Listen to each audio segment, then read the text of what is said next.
Personne ne la voit, mais toi tu la sens, tu la vis, quoi. Au fil de la réunion, les langues se délient. Les 5 femmes découvrent qu'elles ont de nombreux points communs. Là, j'ai une de mes amies qui est rentrée dans le cursus l'été dernier.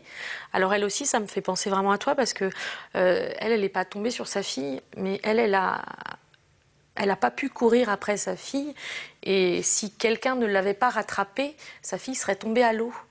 Et on s'aperçoit qu'on a toutes des choses en commun, ces souffrances, ces choses, comme je racontais, ça rappelle quelque chose, le siège.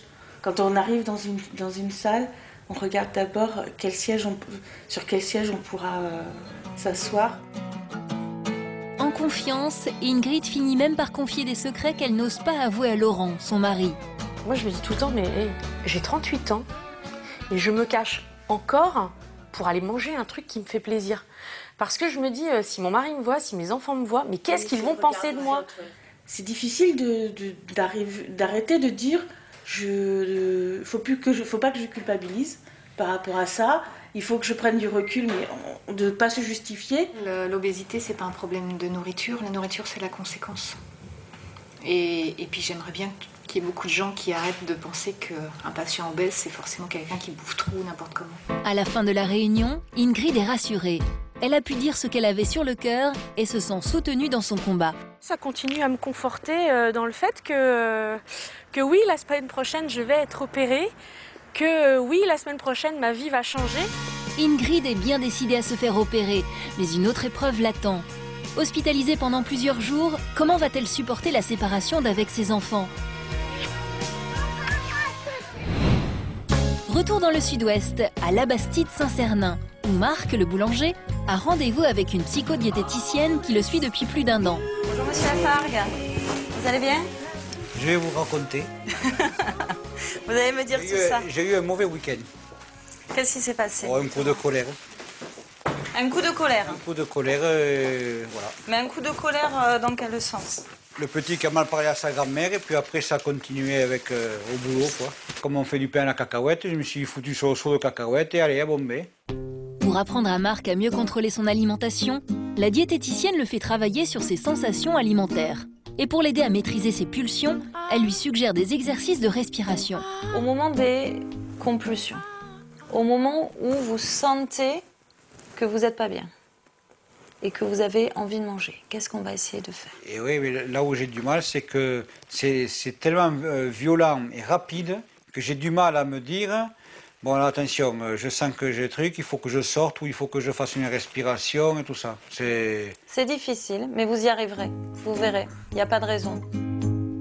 Au fil de la consultation, Juliette encourage aussi Marc à faire du sport ou à s'initier à des techniques de relaxation comme la sophrologie.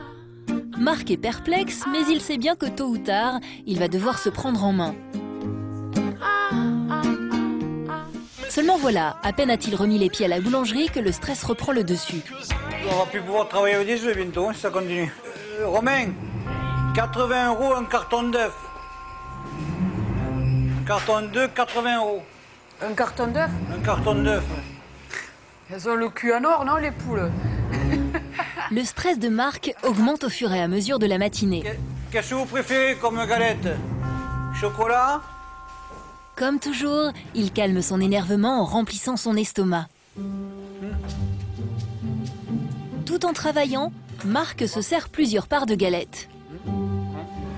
Patricia, sa femme, l'observe sans rien dire, mais elle n'en pense pas moins. À son compte depuis 8 ans, Marc travaille près de 15 heures par jour, 6 jours sur 7. Un métier difficile qui serait la principale cause de ses angoisses.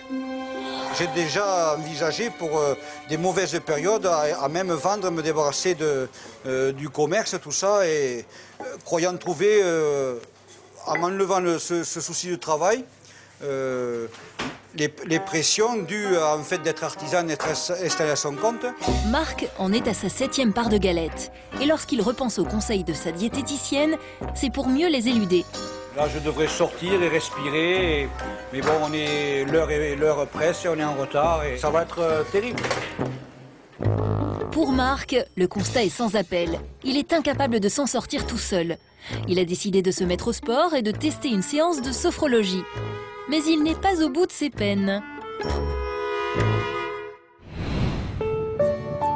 Revenons à Sens, où ce matin, Virginie a rendez-vous avec son gynécologue. Maintenant qu'elle a perdu du poids, elle espère obtenir son feu vert pour pouvoir tomber enceinte. Nous, ça fait quand même 4 ans qu'on essaye, 4 ans que ça loupe à chaque fois. On en a aussi un petit peu marre. Donc on nous dit faut attendre une année pour être sûr qu'il y a vraiment des gros soucis, qu'il y ait plusieurs fausses couches et tout. Là, on est arrivé au point où on en a marre d'attendre. Bonjour Virginie, comment allez-vous? Ça va, et vous? Bonne année. Hein? Après les salutations d'usage, le médecin emmène sa patiente en consultation.